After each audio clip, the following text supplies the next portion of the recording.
আমরা মেরাজের সন তারিখ নিয়ে তর্ক বিতর্ক করি। মেরাজের সন তারিখের ব্যাপারে ঐতিহাসিকগণ 20টির মতো মতামত দিয়েছেন। তার মাঝে আমাদের সমাজে প্রচলিত 27শে রজব, 20টার মতো মতামত আছে, কিন্তু আমাদের উপমহাদেশে প্রসিদ্ধ 27শে রজব। 27শে রজবটা আমাদের সমাজে ব্যাপক প্রসিদ্ধতা অর্জন করেছে এবং এটাকে রাষ্ট্রীয় ছুটি ঘোষণা করা হয়েছে।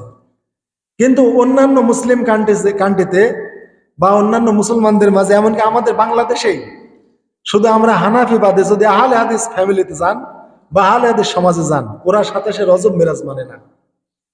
ওরা মিরাজকে বিশ্বাস করে কিন্তু 27শে রজবকে বিশ্বাস করে না।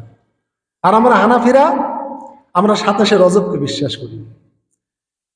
তো আহলে হাদিসরা ওরা বলে যে রমাদানের পরে রসুলের মিরাজ হয়েছে, অর্থাৎ শাওয়াল, জুলকাদ, জুলহাজ বা মুহররম, অর্থাৎ রমাদানের পরে যে কোনো মাসে মিরাজ হতে পারে।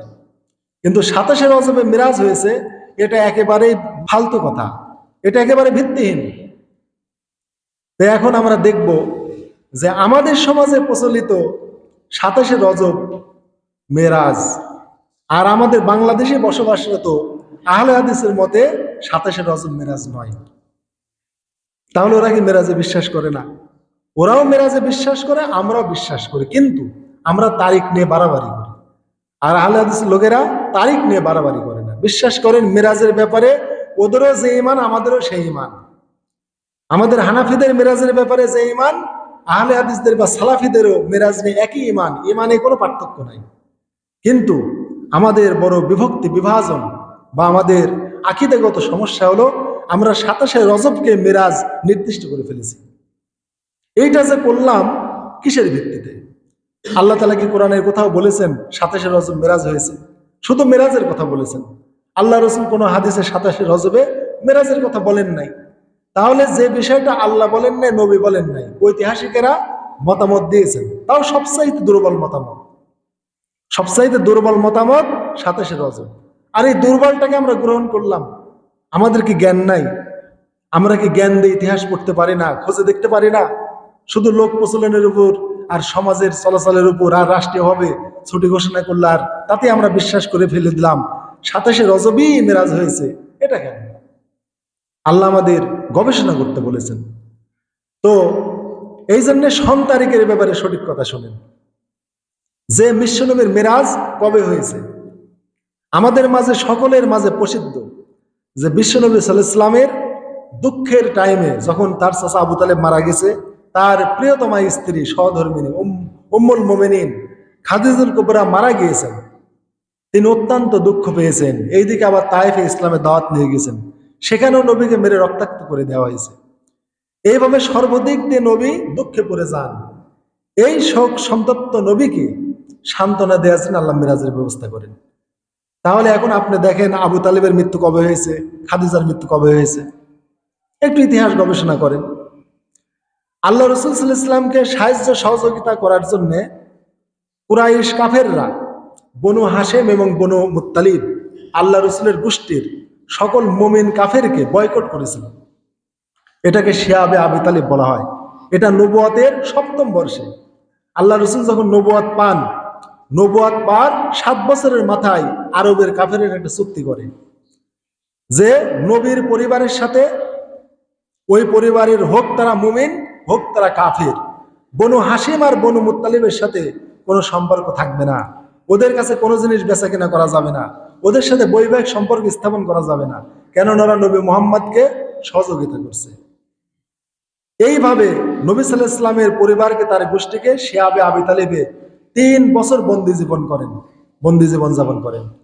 নবীর পরিবার এত কষ্ট করেছে যে আল্লাহ রসুলের যে চাচারা তার প্রতি ঈমান আনে নাই, যেমন আবু তালেব, তারপরে আবুল আহাব, আব্বাস, যারা তখন ঈমান আনে নাই, আব্বাস তখন ঈমান আনে নাই, আর আবু তালেব তো কোনোদিন ঈমান আনে নাই, তারপর আবুল আহাবও কোনোদিন ঈমান আনে নাই। তারপরেও এই নবীকে বয়কট করার কারণে ওদেরকেও কাফেরেরা বয়কট করেছে যে তোমার এই গোষ্ঠীর সন্তান, তোমরা তাকে আমাদের হাতে তুলে দাও, আমরা হত্যা করবো, কিন্তু তুলে দেয় নাই। এইভাবে শিয়াবে আবি তালিবে নবুয়তের 7ম বর্ষ থেকে 10ম বর্ষ পর্যন্ত 3 বছর বন্দি জীবন যাপন করেছে। গাছের ছাল বাকল এগুলো খেয়েছে, বর্গির লাদার মতো তাদের মল হয়ে গেছে। এত কষ্ট, তারপরে 3 বছরের পর ওখানে যে চুক্তি ছিল, তারা বিসমিকা আল্লাহুম্মা, আল্লাহর নামে তারা চুক্তিটা করেছিল, ওই চুক্তিটা কাবার ভেতরে রেখে দিয়েছিল। এইদিকে 3 বছর যাওয়ার পর বিশ্বনবী বললেন যে ওরা যে আমাদের বয়কটের জন্য একটা চুক্তি করেছে, কাবায় রেখে দিয়েছে, ওই চুক্তির যে মানে নিয়মগুলো ছিল, যে বনু হাসিমের সাথে বা বনু মুত্তালিবের সাথে কোনো বিবাহ বন্ধন আবদ্ধ হওয়া যাবে না, তাদের সাথে বেচাকেনা করা যাবে না, যতগুলো অবিচারের আইনগুলো ওখানে লেগেছে, সব আইনগুলো ওই পোকা খেয়ে ফেলেছে। শুধুমাত্র আল্লাহর নাম যে যে জায়গায় আছে, আল্লাহর নামটা ওই পোকা খায় নাই। আবু তালিবকে এই কথা নবী বলে দিলেন যে চাচা, আপনি কাফেরদের যা বলেন যে তাদের এই দলিল বা চুক্তিনামা এটা ওই পোকা খেয়ে ফেলে দিয়েছে, এবং বিসমিকা আল্লাহুম্মা বা আল্লাহ শব্দ বাদে আর কোনো শব্দ ওখানে নাই।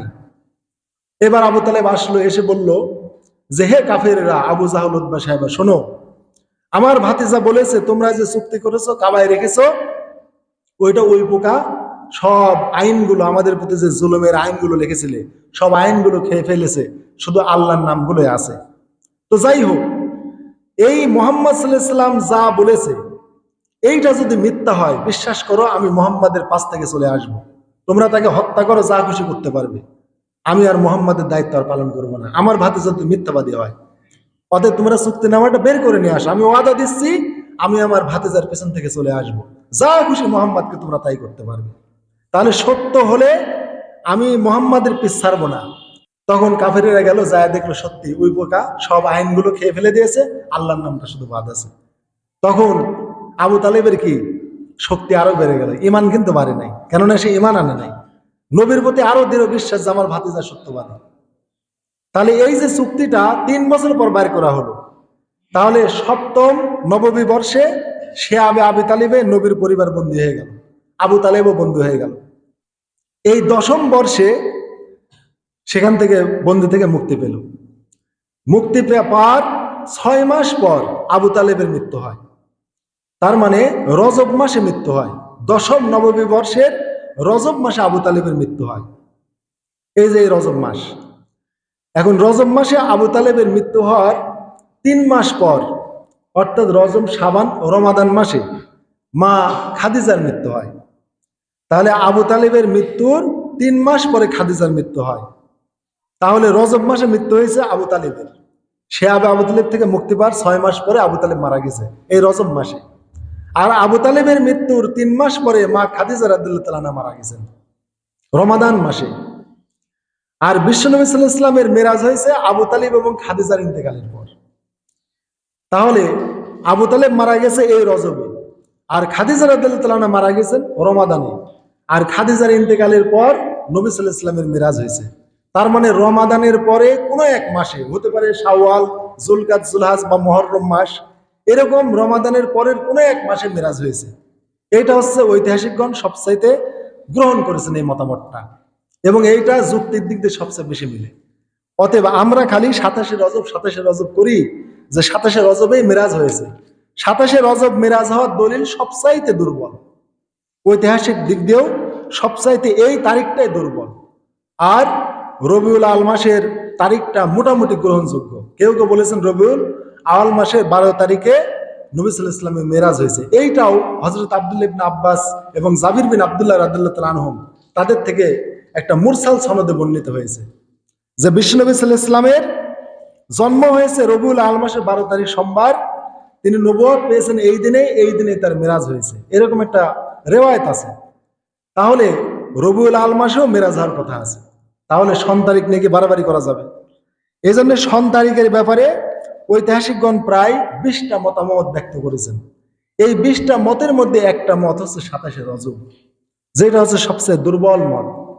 তাহলে আল্লাহ রসুলের মেরাজের ব্যাপারে 20টার মতো মতামত আছে। কেউ বলেছেন তার মেরাজ রমাদানে হয়েছে, কেউ বলেছে শাওয়ালে, কেউ জুলকাদ, কেউ জুলহাজ, কেউ মুহররম মাসের কথা বলেছেন, আবার কেউ রবিউল আল মাসের কথা বলেছেন, কেউ রজব মাসের কথা বলেছেন।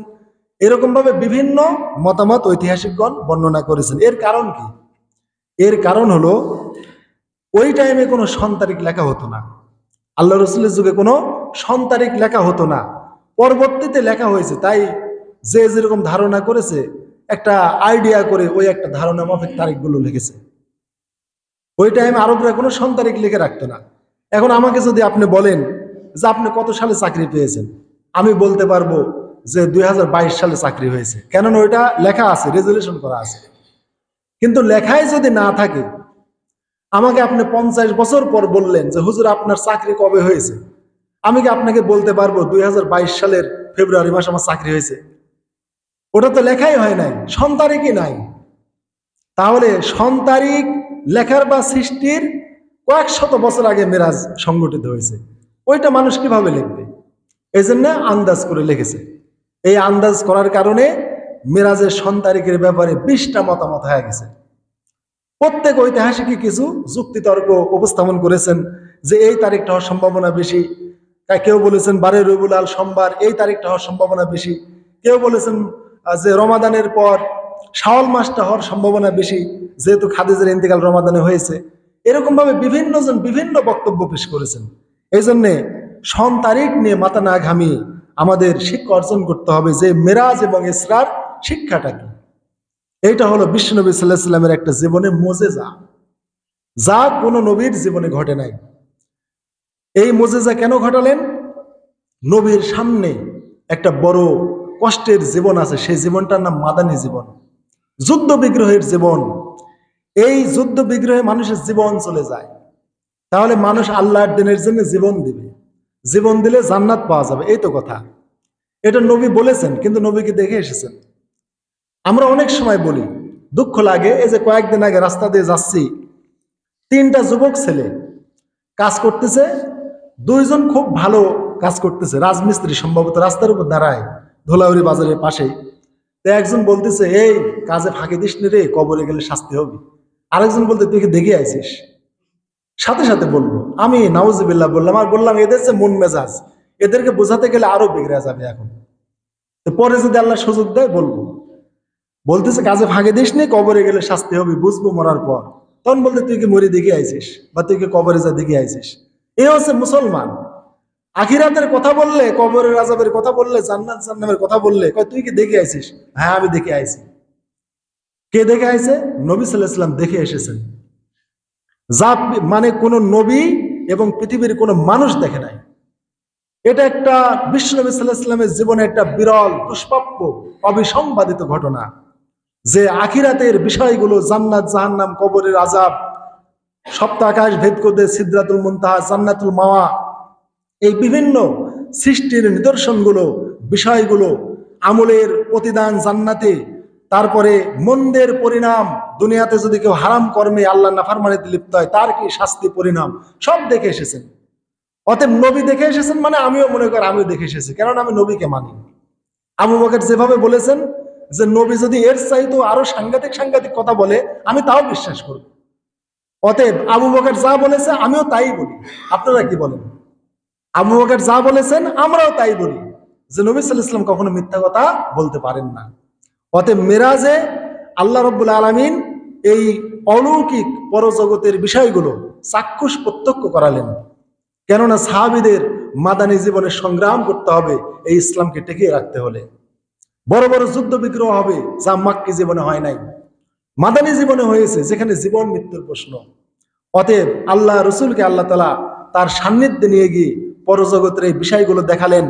নিজে চাক্ষুষ দেখে তার তো ইমানের কমতি ছিল না, তার ইমান বাড়ে নাই, বরং তার ইয়াকিন, দৃঢ়তা আল্লাহ রসুলের আরো বেড়ে গেছে, যে এইগুলোই চির সত্য, এইগুলো আল্লাহ সাজিয়ে রেখেছেন মানুষের জন্য। নেকির এই প্রতিদান, বদকর্মের এই পরিণাম, সব দেখে এসেছেন। নবী সাল্লাল্লাহু আলাইহি ওয়াসাল্লাম চাক্ষুষ দেখে পরিতৃপ্তি পেয়েছেন, ইমান বাড়ে নাই। কেননা নবীর ইমান কম বেশি হয় না, বরং তার দৃঢ়তা এইটা বেড়েছে, কিন্তু ইমান বাড়ে না। ইমানটা কি আছে? আল্লাহ তাআলা জান্নাত জাহান্নাম এগুলো না দেখালে নবীর ইমান যেমন থাকতো, দেখার পরেও ওই রকমই, ইমানের কোনো কম বেশি নাই, ইমান বাড়েও না কমেও না। অতএব নবী সাল্লাল্লাহু আলাইহি ওয়াসাল্লামের দৃঢ়তা বৃদ্ধি পেয়েছে, এবং ওইটা দেখে এসে সাহাবীদের ইমানকে আরো চাঙ্গা করেছেন, তাদের ইমানের দৃঢ়তা বৃদ্ধি করে দিয়েছেন, যেটা আমি দেখে এসেছি। তাহলে এই বিভিন্ন কারণে আল্লাহ রাব্বুল আলামিন মিরাজ ঘটিয়েছেন এবং বলেছেন লিনুরিয়াহু মিন আয়াতিনা। আল্লাহ সূরা বনী ইসরাঈলে বলেছেন, আমরা আমাদের নিদর্শনাবলী নবী সাল্লাল্লাহু আলাইহি ওয়াসাল্লামকে প্রত্যক্ষ করাবো, দেখাবো। আল্লাহর নিদর্শনাবলী দেখানোর জন্য আল্লাহ তাআলা এই মিরাজের ব্যবস্থা করলেন। তাহলে কি কি নিদর্শন দেখেছেন? অনেক নিদর্শন দেখেছেন, আল্লাহর অগণিত নিদর্শন দেখেছেন, যেটা বর্ণনা করতে গেলে কয়েক দিন লাগবে। কয়েক দিন এক লাগারে আলোচনা করলে কি কি নিদর্শন নবী সাল্লাল্লাহু আলাইহি ওয়াসাল্লাম দেখেছেন এগুলো শেষ হবে। তিনি দেখেছেন সবচেয়ে বড় নিদর্শন, কাবার হাতিমে শুয়ে আছেন, জিবরাইল নিয়ে গেল, বুকের উপর থেকে নিস্পন্দ ছিঁড়ে ফেললো, মানুষ আর বাঁচবে। প্রথম হার্ট অপারেশন সার্জারি, চিরে হৃৎপিণ্ড বের করে জমজমের পানি দিয়ে ধুয়ে ইমান, তাকওয়া, দৃঢ়তা, নূর দিয়ে ভরে আবার হৃদয়ের ভিতরে, বক্ষের ভিতরে ঢুকে দিয়ে বক্ষটা আবার যা তাই হয়ে গেছে। এই যে আল্লাহর একটা নিদর্শন দেখলেন, যে বুক চিরার পরে হৃৎপিণ্ড বের করে জমজমের পানি দিয়ে ধোয়া হয়েছে। এই যে প্রথম একটা সার্জারি, এই জ্ঞানটা ইসলাম মানুষকে দিয়েছে। বিশ্বনবীর আগে কেউ অপারেশন হয় নাই। তো মানুষের হৃৎপিণ্ড বা মানুষের দেহের ভিতরের অঙ্গ সার্জারি করে বের করা যায়, আবার সেট করা যায়, এই জ্ঞানটা কে দিয়েছে? ইসলাম দিয়েছে। অতএব ইসলামই তো আধুনিকতা, ইসলামই তো আধুনিক বিশ্ব, ইসলামই তো আধুনিক সায়েন্স, আধুনিক চিকিৎসা। মানুষ তো কোনোদিন জানতোই না যে মানুষের ভিতরের এই কলিজাগুলো, হৃৎপিণ্ডগুলো, ফুসফুসগুলো, এই নাড়িভুড়িগুলো, এগুলো বের করে অপারেশন করে আবার ওগুলো চেঁচে চুচে বা পাথরগুলো বের করে আবার ওটা সেট করে দিলে মানুষ বাঁচবে, এই চিন্তা তো মানুষের ভিতরে আগে ছিলই না। আমার নবীর দ্বারাই তো শুরু হয়েছে। তাহলে ইসলাম কি আধুনিক নাকি পুরাতন? ইসলামী আধুনিক, ইসলামী আধুনিকতা শিক্ষা দিয়েছে। এটা চিকিৎসা বিজ্ঞানীদের একটা ব্রেনকে খুলে দিয়েছে, যেগুলো সম্ভব। বুক ছিঁড়ে মানুষের এখনো হার্ট সার্জারি হচ্ছে, আবার কাউ ছিদ্র করেও করা হচ্ছে, বিভিন্নভাবে পদ্ধতি তৈরি হয়েছে। এই পদ্ধতিগুলো বিশ্বনবীর আগে পৃথিবীতে ছিল না, বিশ্বনবীর দ্বারাই শুরু হয়েছে। তো যাই হোক, তারপরে বোরাক আনা হয়েছে। বোরাকে বিশ্বনবী সাল্লাল্লাহু আলাইহি ওয়াসাল্লাম চড়েছেন। যারা মিরাজকে অস্বীকার করে, বোরাক বার কোণ থেকে বুঝতে হবে আলোর গতি। আলোর গতি কত? আলোর গতির মতো বোরাকের গতি ছিল। অথবা রসুল বলেছেন চোখের দৃষ্টিসীমা যে পর্যন্ত যায় সেই পর্যন্ত। চোখের দৃষ্টিসীমা কতদূর যায় জানেন? 500 বছরের দূরত্বে চোখের দৃষ্টিসীমা যায়। এই জমিন থেকে আসমানে তাকাবেন, 500 বছরের পথ। এই 500 বছরের পথ আমরা 1 সেকেন্ডে দেখতে পাই। আপনি চোখের উপরে তাকান, 1 সেকেন্ডের মধ্যে 500 বছরের পথ দেখতে পাবেন। তাহলে এত দূরের দূরত্ব বোরাকের গতি ছিল। বোরাক যখন একটা ধাপ দিত, এরকম দূরত্বে সে পাড়ি জমাতে পারত। তাহলে এই মক্কা থেকে বাইতুল মুকাদ্দাস ফিলিস্তিনে 2 মাসের পথ বোরাকের কয় ধাপ লেগেছে? অল্প। অতএব যারা অস্বীকার করে যে একটা বোরাকে চড়ে কিভাবে সম্ভব, বোরাক তো আর দুনিয়ার হাতি ঘোড়া না, এটা উট না, বোরাক হচ্ছে বারুকুন, এটা বৈদ্যুতিক গতিতে চলেছে। এটা বৈদ্যুতিক গতি, বৈদ্যুতিক গতিতে অনেক দ্রুত গতিতে চলা সম্ভব, এটা আধুনিক বিজ্ঞানও প্রমাণ করেছে। অতএব এই বোরাকে চড়ে বিশ্বনবী সাল্লাল্লাহু আলাইহি ওয়াসাল্লাম বাইতুল মুকাদ্দাসে গিয়েছেন, সেখানে নবীদের ইমাম হয়ে নামাজও পড়িয়েছেন। তারপরে মেরাজ, ওইখানে নবীদের ইমামতিতে নামাজ পড়ার পর কোন বর্ণনায় আছে মেরাজ থেকে ফেরার পথে নবীদের সাথে তিনি নামাজ পড়েছেন। তো যাই হোক, তারপরে মেরাজ মানে ওই মাটির থেকে উপরে ওঠার সিঁড়ি বা যন্ত্রকে মেরাজ বলা হয়। মেরাজ কোনো ইবাদতের নাম না বা কোনো জন্তু জীব জানোয়ারের নাম না, ওইটা হচ্ছে একটা যন্ত্রের নাম।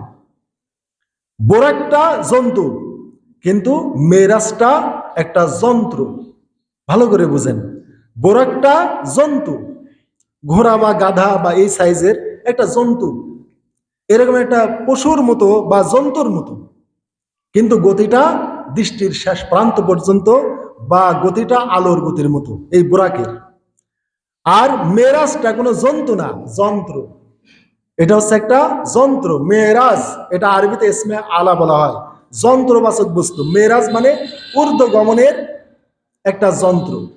সেটা কিরূপ যন্ত্র, এর সৌন্দর্য আল্লাহ ভালো জানেন। ওই যন্ত্রে চড়ে জিবরাইল আলাইহিস সালাম বিশ্বনবীকে নিয়ে আসমানে, প্রথম আসমানে নিয়ে গিয়েছেন। ওখানে আসমানের দরজা খোলা হয়েছে, আদম আলাইহিস সালামের সাথে সাক্ষাৎ হয়েছে।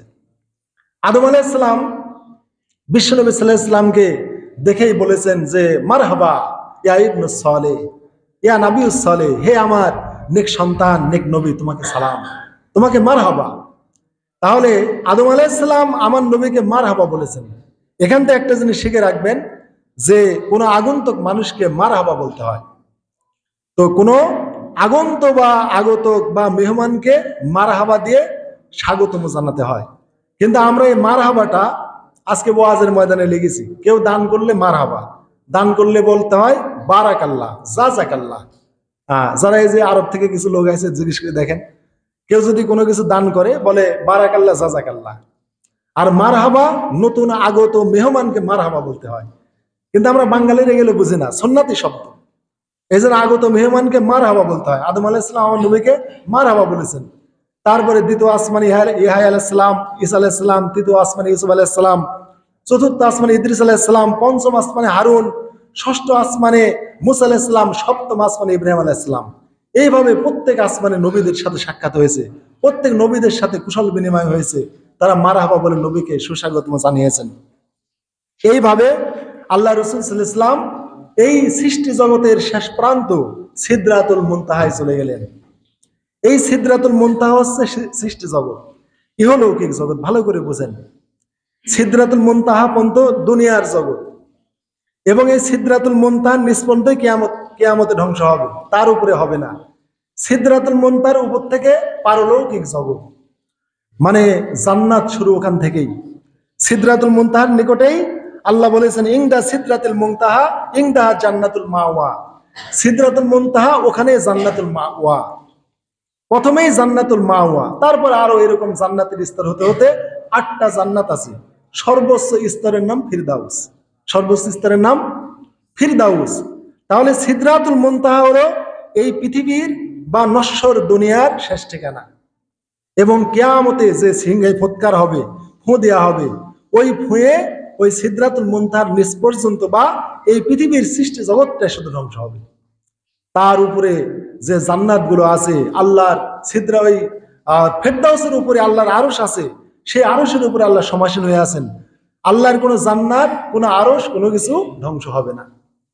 ধ্বংসের মধ্যে পড়বে সিদরাতুল মুনতাহার নিচ পর্যন্ত, অর্থাৎ এই নিচটা হচ্ছে সৃষ্টি জগতের মধ্যে।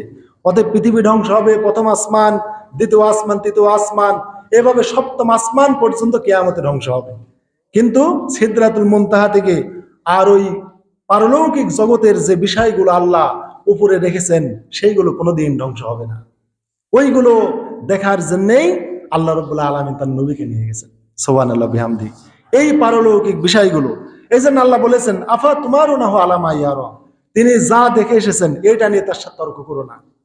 এটা ফিতনাতাল লিন্নাস, হে মানুষ, তোমাদের পরীক্ষার জন্য আমি এটা নবীকে দেখাইছি যে তোমাদের কে এগুলো প্রতি ঈমান আনে আর কে আনে না। অতএব মিরাজের লম্বা চড়া কাহিনী খালি শুনে গেলেন, কিন্তু প্রকৃত বিষয়টা বোঝার চেষ্টা করলেন না, তাহলে মিরাজের উপর আমাদের ঈমানটা অর্জন হলো না। এই জন্য মিরাজের উপরে প্রকৃত ঈমানটা আমাদের অর্জন করতে হবে, বিশ্বাসটা যে নবী সাল্লাল্লাহু আলাইহি ওয়াসাল্লামকে আল্লাহ কি দেখালেন।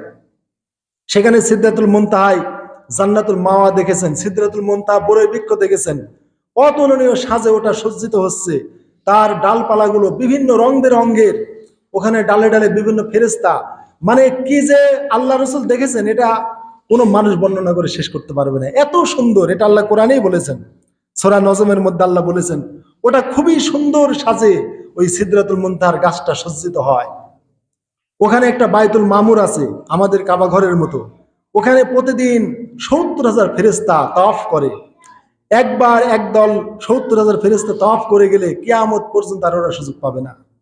এত ফেরেশতা আল্লাহ সৃষ্টি করেছেন যে প্রতিদিন 70,000 ফেরেশতা তাওয়াফ করে চলে যায়, ওরা আর দ্বিতীয়বার তাওয়াফের সুযোগ পাবে না। এত ফেরেশতা আল্লাহ সৃষ্টি করেছেন, সেটা আমার নবী দেখেছেন। এগুলো বিভিন্ন জান্নাত জাহান্নাম প্রদক্ষিণ করেছেন।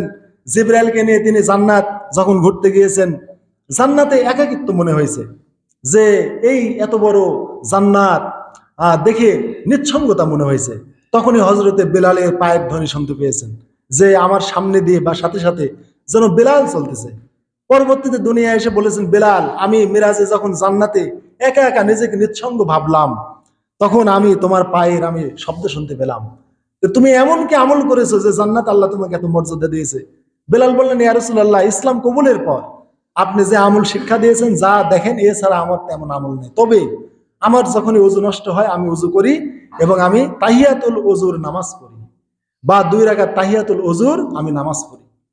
আল্লাহ রাসূল বললেন, তোমার এই আলাদা আমলের কারণেই তোমাকে আমি জান্নাতে দেখতে পেয়েছি, যে তোমার পায়ের আওয়াজ আমার সামনে দিয়ে যেন বেলাল হাঁটতেছে, এবং আমি তখন মনে করলাম যাক আমার বেলালকে আমি কাছে পেয়েছি। তাহলে ওই জান্নাতে গিয়ে বেলালের প্রতিচ্ছবি দেখেছেন, মানে বেলালের আমলের কি মর্যাদা ওইটা জান্নাতে দেখে এসেছেন। এইভাবে বিভিন্ন সাহাবীর মর্যাদা এবং নিজের মর্যাদাটাও তিনি দেখে এসেছেন। মাকামে মাহমুদ, যেটা কিয়ামতের দিন একটা বিশেষ সম্মানিত স্থান তার নবীকে দান করবেন, যেই জায়গায় নবী সেজদায় পড়ে আল্লাহর আরশে আযমের সামনে সেজদায় পড়ে তিনি উম্মতি উম্মতি বলে কাঁদবেন। সেই টাইমে আল্লাহ রাব্বুল আলামিন নবীকে বলবেন, নবী মাথা উঠাও, আজকে তোমার কাঁদার দিন না, তুমি কি চাবে? আল্লাহ রাসূল বললেন, আমার উম্মতের আমি শাফাত করতে চাই। আল্লাহ বলবেন, তোমাকে শাফাতের অনুমতি দেওয়া হলো। সেই মাকামে মাহমুদ দেখে এসেছেন। তারপরে জান্নাতে ঘুরতে ঘুরতে সুঘ্রাণ পেয়েছেন, অনেক সুন্দর সুঘ্রাণ আসতেছে। জিবরাইলকে বললেন, জিবরাইল এই সুঘ্রাণ কোথা থেকে আসে? বলল যে এই সুঘ্রাণটা হচ্ছে একটা ফেরাউনের দাসী এবং তার সন্তানদের। ফেরাউনের মেয়ের মাথার চুল আঁচড়ানোর জন্য, খেদমতের জন্য একটা দাসী ছিল, তার কিছু সন্তান ছিল। একদিন চিরুনিটা হাত থেকে পড়ে যায়, পড়ার পরে বিসমিল্লাহ বলে চিরুনিটা তুলে। ফেরাউনের মেয়ে তখন বলল যে কি রে, তুই কার নামে চিরুনি তুললি? তুই আমার বাপের নামে না তুলে তুই আল্লাহর নামে তুললে, আমার বাপই তো রব, আমার বাপের নামেই তুলতে হবে। বলল না, আমি একজন প্রতিপালকের নামে তুলেছি, যিনি আমার, তোমার এবং তোমার বাপেরও রব। তিনি কে? আল্লাহ। সে আল্লাহর নামে তুলেছি। বলল তোর আল্লাহকে ডাক দেওয়ার সার্থক মিঠাই। বাপকে বলে দিয়েছে। বাপ ডেকজিতে বড় কয়রায় তেল গরম করে একে একে সব সন্তানকে ওই কয়রাতে চুবিয়ে মেরেছে। তারপরে কোলের সন্তানের পালা এসে গেছে, আর মেয়েটি চিন্তা করছে যে আরে আমার কোলের সন্তানকেও আগুনে পুড়িয়ে মারা হবে, তেলে ভেজে, আমাকেও তারপরে দেয়া হবে। যাক, আমি আল্লাহকে ভুলে যাই, আল্লাহকে আমি অস্বীকার করি, ফেরাউনের প্রতি আমি ঈমান আনি। তখন ওই কোলের সন্তানকে, দুধের সন্তানকে আল্লাহ জবান দিয়ে দেয়, দিয়ে বলে, মা, দুনিয়ার কষ্ট খুব সীমিত, আর আখিরাতের কষ্টটাই, আখিরাতের সুখটাই চিরন্তন। তুমি এই দুনিয়ার এই ক্ষণিকের তেলে ভাজার কষ্ট তো তুমি মেনে নাও, আখিরাতে অনন্ত তুমি সুখ পাবে। তখন এই দুধের সন্তানটা মুখ ফুটে কথা বের হয়ে যায়। আল্লাহ রাসূল বলেছেন 4টা এরকম দুধের সন্তান দুনিয়াতে কথা বলেছে। একটা এই যে ফেরাউনের দাসীর এই দুধের দুগ্ধপোষ্য সন্তান, দ্বিতীয়ত ঈসা আলাইহিস সালামের চরিত্রের যে মানে সত্যায়ন করেছিল সেই সন্তান, তৃতীয়ত সহিহ বুখারীতে আছে জুরাইজ নামক এক দরবেশ ছিল, তার চরিত্রে কলঙ্ক দিয়েছিল। অর্থাৎ একটা মেয়ের গর্ভে একটা অবৈধ সন্তান হয়েছিল এক রাখালের সাথে মিলিত হয়ে, কিন্তু মানুষেরা অপবাদ দিয়েছিল জুরাইজকে। আর জুরাইজকে অপবাদ দেওয়ার কারণে জুরাইজের ইবাদতখানা ভেঙে দিয়েছিল। পরে জুরাইজ আল্লাহর কাছে দোয়া করেছিলেন। পরে ওই মানে বেশ্যা মহিলার ওই দুধের সন্তানটি, সদ্য সন্তান, বলেছিল না, জুরাইজ আমার বাপ না, আমার বাপ অমুক রাখাল, আমার বাপের সাথে, আমার রাখালের সাথে আমার মায়ের মিলন হয়েছিল, জুরাইজ নামক অলির সাথে হয় নাই। কিন্তু জুরাইজ আলেম ছিল না, আবেদ ছিল। তার মা একদিন তাকে ডাকছিল যে বাবা জুরাইজ, তোমার সাথে দেখা করতে এসেছি। জুরাইজ বলেছিল, আল্লাহ, আমি নামাজে আছি, কিভাবে মায়ের ডাক শুনি? উনি নামাজকে মূল্যায়ন করেছেন, মায়ের ডাক শুনে নাই। মা বদদোয়া করেছিল যে কোনো বেশ্যার মুখ না দেখে বা অপবাদ না আসে তোর জন্য মৃত্যু না হয়। তুই কত বড় আবেদ হয়ে গেছিস, আমি মা, আমার ডাক না শুনে তুই এবাদতে আসিস। আর এবাদত তো পরেও করা যাবে, মায়ের ডাকটা আগে শুনতে হবে। তাই মা ওই অপবাদ বদদোয়া করার কারণে মায়ের বদদোয়াটা লেগে গিয়েছিল। যদিও জুরাইজ পরে মুক্তি পাইছে, কিন্তু তার জুরাইজের চরিত্রে কলঙ্ক আইছে যে এই সন্তান জুরাইজের, নাউজুবিল্লাহ। তো যাই হোক, এই জন্য মায়ের বদদোয়া নেওয়া যাবে না। এই জুরাইজের এই শিশুটা কথা বলেছে। আরেকটা দুধের শিশু কথা বলেছে 4 নম্বরে, সেটা হচ্ছে একদিন এক মহিলাকে মানুষেরা মারতে মারতে নিয়ে যাচ্ছে, আর বলেছে যে আনতে সারাকতে, তুই হচ্ছে চুরি করেছিস, তুই যা করেছিস। এইভাবে মানুষেরা জুতার মালায় গোলায় দিয়ে লাঞ্ছিত করে করে রাস্তা দিয়ে নিয়ে যাচ্ছে। তখন ওই মা বলতেছে, আল্লাহ, এরকম লাঞ্ছিত আমার সন্তানকে তুমি করো না, আমার সন্তান যেন এরকম না হয়। তখন এই দুধের সন্তান বলতেছে, আল্লাহ, তুমি এইরকম আমাকে করো। তখন মহিলাটা তাজ্জব হয়ে যাচ্ছে যে এই মানুষকে বলতেছে তুই জেনা করেছিস, তুই চুরি করেছিস, ব্যভিচার করেছিস, মানুষেরা জুতার মালা গলায় দিয়ে লাঞ্ছিত করে পথ দিয়ে নিয়ে যাচ্ছে, আর আমি আল্লাহর কাছে বলছি, আল্লাহ, এরকম আমার সন্তানকে করো না। আর আমার সন্তান বলছে, আল্লাহ, আমাকে এরকম করো। তারপরে আরেকটা টকবগে যুবক হেঁটে যাচ্ছে, সুন্দর চেহারা, কি সম্মানে মানুষরা সম্মান করছে রাস্তা পথে। তখন ওই মহিলা বলছে, আল্লাহ, এইরকম সম্মানিত করো আমার সন্তানকে। তখন ওই সন্তান বলতেছে, আল্লাহ, এরকম আমাকে করো না। মানে মা যা বলে সন্তান বিপরীত বলে। কি কারণে? ওই সন্তানটা ছিল অহংকারী, বদমেজাজি, লোক দেখায়, খালি ভাব দেখায়। এই জন্য সন্তান বলেছে আল্লাহ এরকম অহংকারে আমাকে বানাও না। আর ওই মহিলাটা বা ওই লোকটা মোটেও চুরি করে নাই, জিনা করে নাই, মানুষেরা তার প্রতি অপবাদ দিয়েছে, তাই ওই সন্তান চেয়েছেন এইরকম মানুষ আমাকে বলুক তুই জেনা করেছিস, তুই চুরি করেছিস, কিন্তু আমি জেনাও করিনি, চুরিও করিনি। আমাকে মানুষ অপবাদ দিবে, মানুষের সমস্ত সবগুলো আমার আমল নামে আসবে।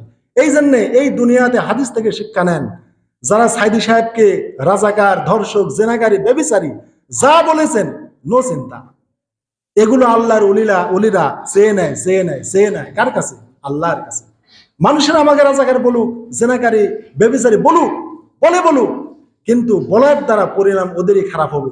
কিয়ামতের দিন ওদের প্রমাণ করতে হবে। জাহান্নামে যখন আল্লাহ দিবেন, রক্ত মাংসের মধ্যে হাবুডুবু খাবে, আর আল্লাহ বলবেন আজকে ওই প্রমাণ করো সাইদি সাহেবকে, অমুক আলেমকে প্রমাণ করো রাজাকার ছিল, নারী ধর্ষিতা ছিল। এই জন্য আল্লাহর প্রিয় বান্দাদের নামে অনেক অপবাদ দেওয়া হয়। মুসা আলাইহিস সালামের নামে অপবাদ দেওয়া হয়েছে, আমার নবীর চরিত্রে কলঙ্ক দেওয়া হয়েছে, আম্মা জান আয়েশার প্রতি অপবাদ দেওয়া হয়েছে। এরকম ভাবে যুগে যুগে বিভিন্ন আল্লাহর নেককার মানুষদেরকে অপবাদ দেওয়া হয়েছে। এতে তারা মোটেও তারা ভীত শঙ্কিত নয়, কেননা এগুলো আল্লাহর প্রিয় বান্দারে চেয়ে নেন যে এগুলো মানুষ আমাকে লাঞ্ছিত করুক দুনিয়াতে, কিন্তু আমি সম্মানিত হই। অতএব দুনিয়াকে আতে আমাকে যত অপবাদ দিবেন, আমার গীবত করবেন, আমার সম্মান নষ্ট করবেন, তত পরকালে আমার মর্যাদা বাড়বে। দুনিয়াতে আমাকে যত লাঞ্ছিত করবেন, পরকালে আমার তত সম্মান। অতএব এই ছেলেটা ওই জন্য বলেছে আল্লাহ এরকম তুমি আমাকে বানাও। এই 4টা শিশু শুধু নাবালিক অবস্থায় কথা বলেছে, আর কেউ বলতে পারে নাই। তো ওই শিশু সন্তানকে দেওয়া হয়েছে, মাকে পুড়িয়ে মারা হয়েছে, জান্নাতে খুবই সুঘ্রাণ, ওইটা আল্লাহ রসুল দেখতে পেয়েছেন। এইভাবে বিভিন্ন আমল দেখতে পেয়েছেন। তারপরে তার বিভিন্ন সাহাবীদের আমলের মর্যাদা জান্নাতে তিনি দেখে এসেছেন। বিপরীতে জাহান্নাম প্রদক্ষিণ করতে গিয়ে বিভিন্ন আল্লাহ নিদর্শন দেখেছেন। যেহেতু আল্লাহ বলেছেন লিনুরিয়াহু মিন আয়াতিনা, জাহান্নামে প্রদক্ষিণ করতে করতে এক জায়গায় তিনি পৌঁছে গেলেন, দেখলেন যে একটা লোক রক্তের সাগরে হাবুডুবু খাচ্ছে, এবং ওই সাগর থেকে সে কুলে আসার চেষ্টা করছে, কিন্তু উপরে একটা লোক আছে, তাকে বড় পাথর দিয়ে আঘাত করছে, আর ওই পাথরের আঘাত খেয়ে পাথরটা সে গিলে নিচ্ছে। তার মুখের ভিতরে পাথরটা কষ্ট করে গিলছে, কিন্তু সে কুলে আসতে পারছে না। আবার রক্তের সাগরের গভীরে চলে যাচ্ছে, আবার যখন কুলে আসছে আবার পাথর মারা হচ্ছে, পাথরটা সে গিলে নিচ্ছে। জিবরাইলকে বললেন এ লোকটাকে, এরকম তে অদ্ভুত ব্যাপার, পাথর গিলে গিলে খাচ্ছে। জিবরাইল বললেন এ হচ্ছে ওই লোক যে দুনিয়াতে সুদ খেয়েছিল। এই সুদখোর জাহান্নামে রক্তের সাগরে হাবুডুবু খাবে। যখনই সে কুলে উঠতে চাইবে, তাকে পাথর মারা হবে, পাথর গিলে খাবে। দুনিয়াতে সুদ খেয়েছো, এখন পাথর খাও। এই জন্য দুনিয়াতে যারা সুদ খাবে, এই সুদখোরের পরিণাম তিনি দেখে এসেছেন। তারপরে দেখলেন কিছু মানুষ অনেক বড় বড় আংটার মতো এই নখ, নিজেদের মুখ, বুক, সব চামড়া তারা খুলে খুলে ফেলছে। বললেন এরা কারা? বললো এরা ওই সকল লোক যারা মানুষের গীবত করেছে, যারা মানুষের গীবত করে সম্মান নষ্ট করেছে, এরা এতিমের সম্পদ খেয়েছে। এইভাবে যারা মানুষের গীবত করেছে, তারা কিয়ামতের দিন আফসোসে তাদের এই নখ দিয়ে নিজের চেহারা, নিজের গায়ের চামড়া সব খুলে খুলে ফেলবে। তারপরে দেখলেন অতল গহ্বর গর্ত, হাউমাউ করে মানুষ তার মধ্যে কাঁদছে। আগুনের লেলিহান শিখা উপরে উঠছে, ওরাও ওই চোলার উপরে আসছে, আবার আগুন নিচে যাচ্ছে, লোকগুলো আবার হাউমাউ করে নিচে চলে যাচ্ছে। এইভাবে একবার উপরে উঠছে, একবার নিচে নামছে, চুলার মতো গর্ত। জিবরাইল বললেন এরা কারা? আল্লাহ রসুল বললেন এরা কারা? জিবরাইল বললেন এরা হচ্ছে দুনিয়াতে যারা ব্যভিচার করেছে। ব্যভিচারিণী নারী পুরুষকে এইভাবে শাস্তির দৃশ্য আল্লাহ রসুল জাহান্নামে তিনি দেখে এসেছেন। এইভাবে অগণিত পাপের শাস্তি আল্লাহ রসুল সাল্লাল্লাহু আলাইহি ওয়াসাল্লাম এইভাবে জান্নাত জাহান্নাম প্রদক্ষিণ করে তিনি ফিরে এসেছেন। আর আসার পথে কি হয়েছে? ওই সিদরাতুল মুনতাহার নিকটেই আল্লাহ তাআলা 50 ওয়াক্ত নামাজ ফরজ করেছিলেন। তখন মুসা আলাইহিস সালামের কাছে আসার পর বলল যে হে নবী, এই ব্যাপার, আমি তো তোমার আগে আইছি দুনিয়ায়, আমি তো মানুষ চড়াই আইছি, আর তুমি তো কেবল চড়াতে যাচ্ছাও। তো এইরকম মানুষ 50 ওয়াক্ত পড়তে পারবে না, তুমি একটু কমালে আসো। এভাবে বারবার গেলেন, আল্লাহ প্রত্যেকবারে 10 ওয়াক্ত করে কমিয়ে দিলেন। দিতে দিতে শেষের বার আল্লাহ 5 ওয়াক্ত কমালেন। এভাবে 45 ওয়াক্ত আল্লাহ কমিয়ে দিলেন। দেওয়ার পরে আবার মুসা বললো যে আবার যাও, আল্লাহর কাছে আবার গেছে। যা আল্লাহ বলেছেন দেখো, আমার তাকদীরের ফায়সালায় তোমার উম্মতের জন্য আমি 50 ওয়াক্ত নামাজ আমি নির্ধারণ করেছি, কিন্তু আমি ইহসান করে আমি 45 ওয়াক্ত বাদ দিয়ে দিলাম, 5 ওয়াক্ত রেখে দিলাম। তোমার উম্মত পড়বে 5, আমার হিসাবে হবে 50। আমি 5-10-এ 50 ওয়াক্তের সওয়াব দিয়ে দেব। তাহলে মূলত নামাজ 50 ওয়াক্তই। কয় ওয়াক্ত? মূলত 50 ওয়াক্তই নামাজ, এবং 50 ওয়াক্তের মধ্যে মূলত আল্লাহ 1 ওয়াক্ত মাপ দেন নাই, কিন্তু ইহসান করেছেন। কেননা আল্লাহ 5-10-এ 50 ওয়াক্তের সওয়াবই দিবেন। আর যদি আল্লাহর ফায়সালায় যদি ওই 5 ওয়াক্ত নামাজ আল্লাহ 45 ওয়াক্ত নামাজ বাদ দিয়ে দিতেন, তাহলে আমরা শুধু 5 ওয়াক্ত নামাজের সওয়াব পেতাম। 1 ওয়াক্ত নামাজ পড়লে 1 ওয়াক্তের সওয়াব। কিন্তু আল্লাহ ফায়সালা আমাদের জন্য করে রেখেছিলেন যে উম্মতে মুহাম্মাদি 50 ওয়াক্ত পড়বে। কিন্তু আল্লাহ বিশেষ রহমত যে আমাদের 45 ওয়াক্ত বাদ দিয়েছেন, 5 ওয়াক্ত দিয়েছেন, কিন্তু 50 ওয়াক্তের সওয়াব আল্লাহ দিবেন। অতএব আজকে জুমার নামাজ পড়তেছেন মানে আপনার 10 ওয়াক্ত নামাজের সওয়াব হয়ে যাচ্ছে। তাহলে কত বড় মর্যাদা সম্পন্ন উম্মত আমরা পেয়েছি, আল্লাহর পক্ষ থেকে কত বড় নিয়ামত পেয়েছে। যাই হোক, এইভাবে জান্নাত জাহান্নাম, নামাজ, বিভিন্ন ইবাদত নিয়ে বিভিন্ন বিষয় প্রদক্ষিণ করে আল্লাহ রাসূল সাল্লাল্লাহু আলাইহি ওয়াসাল্লাম মক্কায় ফজরের আগে তিনি চলে আসলেন। শেষ রাত্রিতে আসার পরে হযরত আবু বকর নবীর সবচাইতে প্রিয় বন্ধু, রাত্রে তাকে খোঁজ করেছেন, পান নাই। তাই বিশ্বনবী সাল্লাল্লাহু আলাইহি ওয়াসাল্লামকে বললেন, ইয়া রাসূলুল্লাহ, আমি আপনাকে রাত্রিবেলায় খুঁজেছি, আপনাকে পাইনি। আর এটা আল্লাহ বলেছেন, সুবহানাল্লাযী আসরা বিআবদিহি লাইলাম মিনাল মাসজিদিল হারামি ইলাল মাসজিদিল আকসা। আমি আমার বান্দাকে রাত্রিবেলায় মসজিদ হারাম থেকে বাইতুল মুকাদ্দাস পর্যন্ত আমি ইসরা করিয়েছি। এই দীর্ঘ 2 মাসের পথ, এটা ইসরা বলা হয়। ইসরা মানে রাত্রিকালীন সফর। তাহলে কাবা শরীফ থেকে ফিলিস্তিনের মসজিদ, জেরুজালেমের মসজিদ, মানে যেটা নিয়ে বর্তমানে যুদ্ধ হচ্ছে, এই ফিলিস্তিনের যে মসজিদ, কাবাঘর থেকে এই মসজিদ পর্যন্ত রাত্রি সফরকে ইসরা বলা হয়। এটা হচ্ছে মিরাজের আগের ঘটনা। আর ওখান থেকে ঊর্ধ্ব আকাশে যা কিছু হয়েছে ওইটাকে মিরাজ বলা হয়। এই দুইটাই আল্লাহর কোরআন দ্বারা প্রমাণিত, হাদিস দ্বারা প্রমাণিত। কেউ অস্বীকার করলে কাফির হয়ে যাবে। আল্লাহ সূরা বনী ইসরাইলে এবং সূরা নজমে এই ইসরা এবং মিরাজের বিস্তারিত ঘটনা আল্লাহ উল্লেখ করেছেন। তো যাই হোক, এই মিরাজে সবকিছু দেখে নবী আসলেন। তো আবু বকর বললেন, আপনাকে রাত্রিতে আমি পাইনি। তখন বললেন, এই ব্যাপার, এই কাজ আজকে আল্লাহ আমার দ্বারা ঘটিয়েছেন। আমি হাতেমে ছিলাম, জিবরাইল এসে আমাকে এইভাবে জমজমের পানি দিয়ে আমার বুক ফেরে সবকিছু ধৌত করে নিয়ে গেল, সব কাহিনী বর্ণনা করলো। আবু বকর রাদিয়াল্লাহু তাআলা বললেন, ইয়া রাসূলুল্লাহ, আপনি যা বলেছেন আমি সব বিশ্বাস করেছি। আল্লাহ বলেছেন, ফিতনাতাল লিন্নাস, এটা মানুষের জন্য একটা পরীক্ষা। কিছু দুর্বল ইমানদার নতুন ইমান এনেছে, তারা বললে, মুহাম্মাদে কি বলা শুরু করলি? আমরা কে বলে ইমান আনলে কি আজগুবি কথা বলে, ওই মুসলিমরা ইমান ত্যাগ করে আবার কাফির হয়ে গেল। তাহলে চিন্তা করে দেখেন, এই মিরাজটা কত বড় একটা ফিতনা, কত বড় একটা পরীক্ষা। যে রসুলের হাতে হাত দিয়ে ইমান এনেছে, ওই লোকগুলো বেঈমান হয়ে গেছে মিরাজ অস্বীকার করে। আর কাফেরেরা তো বেঈমানি।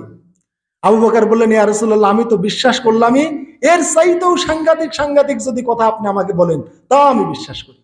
আল্লাহ রসুল সেই দিন আবু বকরকে সিদ্দিক মহা সত্যবাদী উপাধি দিলেন। আর আবু জাহল, উতবা, সাইবা সব অস্বীকার করলো। তো অস্বীকার করেই শেষ না, নবীকে আবার জেরা করলো, পরীক্ষা করলো। বাইতুল মুকাদ্দাস দেখে চাও? এতই সহজ। আমরা 2 মাসের পথ চলে বাইতুল মুকাদ্দাসে যেতে পারি না, হাজার হাজার মাইল, আর তুমি এক রাতেই কি চাও? এতই সহজ।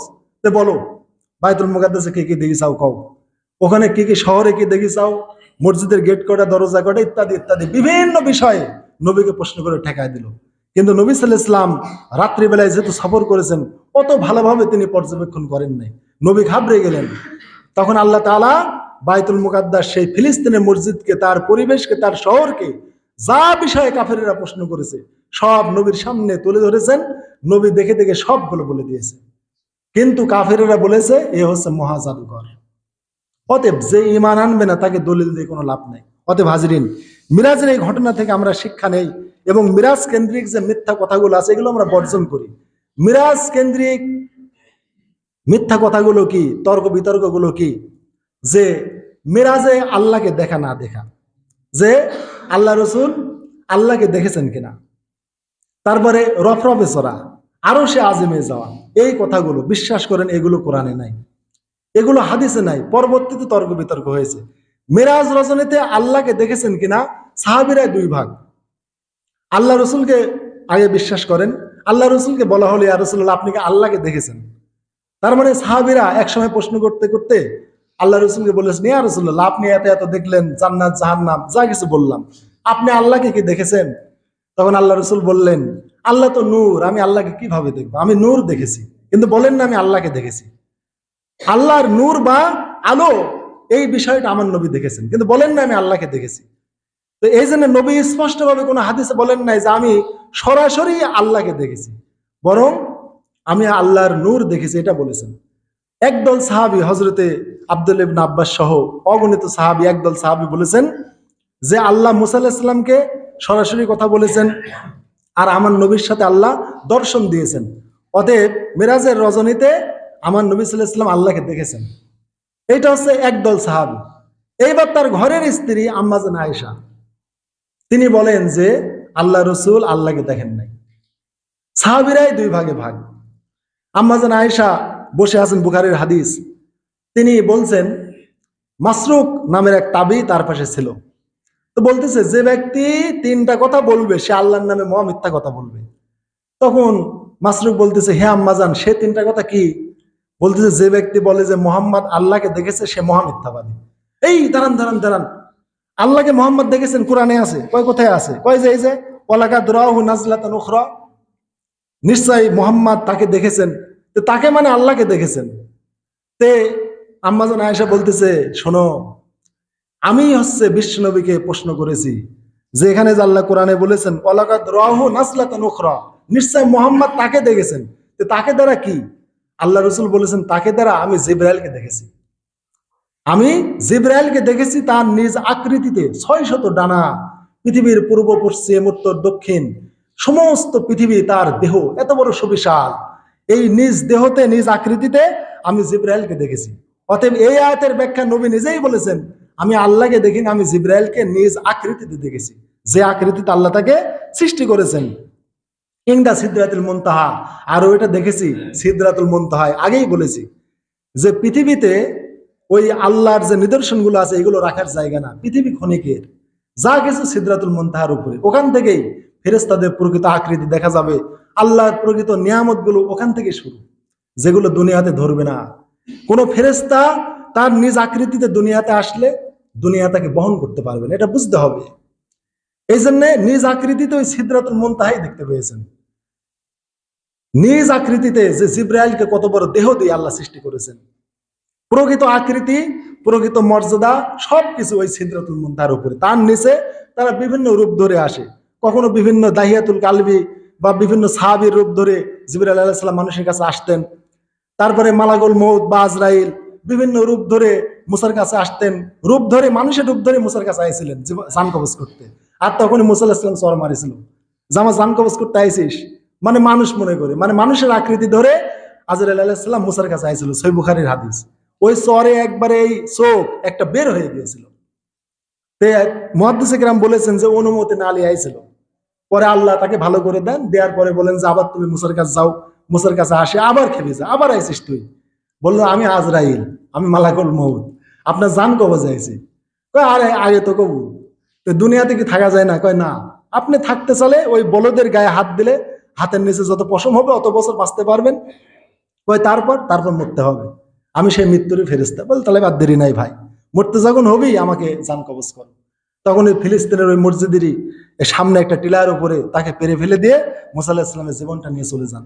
এইভাবে ফেরেশতারা দুনিয়াতে বিভিন্ন আকৃতি নিয়ে আসেন, তারা প্রকৃত আকৃতি নিয়ে দুনিয়াতে চলতে পারবেন না। এ দুনিয়া খুবই ছোট, খুবই তুচ্ছ, খুবই ক্ষণিকের। প্রকৃত মর্যাদা আল্লাহ সিদরাতুল মুনতাহা অলৌকিক জগতে, পারলৌকিক জগতে তিনি রেখেছেন। ওইটাই আমার বিশ্বনবী দেখে এসেছেন, দেখে এসে আমার উম্মতকে বলেছেন। আমরা উম্মতে মুহাম্মাদি সেগুলোই বিশ্বাস করি। অতএব দুনিয়ার এই ক্ষণিকের বিষয় নিয়ে এত বাড়াবাড়ি করবেন না। আর মিরাজ কেন্দ্রিক মিথ্যা কোনো আলোচনা, আল্লাহকে দেখা না দেখে, এগুলি আপনারা ভাববেন না।